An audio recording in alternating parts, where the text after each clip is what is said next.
Praise the lord. ఈరోజు దేవుని వాగ్దానం యెషయా గ్రంథం 44వ అధ్యాయం 21వ వచనం. నేను నిన్ను మర్చిపోజాలను. చాలామంది నేను నిన్ను మర్చిపోను అని చెప్తారు. అలా చెప్పి ఆ మాట వారు మర్చిపోతారు, కానీ వారు మనకి ఎప్పుడెప్పుడు సహాయం చేస్తారా అని ఆ మాటను మనం గుర్తుపెట్టుకొని వారి వైపు చూస్తూ ఉంటాం. కానీ నేను నిన్ను మర్చిపోను అన్న దేవుని మాటను మాత్రం మనము పక్కన పెట్టేస్తాం.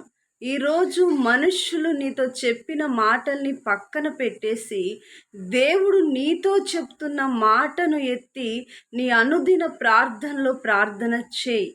ఎందుకంటే సమస్యలు లేని కుటుంబాలు ఏవి ఉండవు, సమస్య లేని జీవితాలే ఉండవు.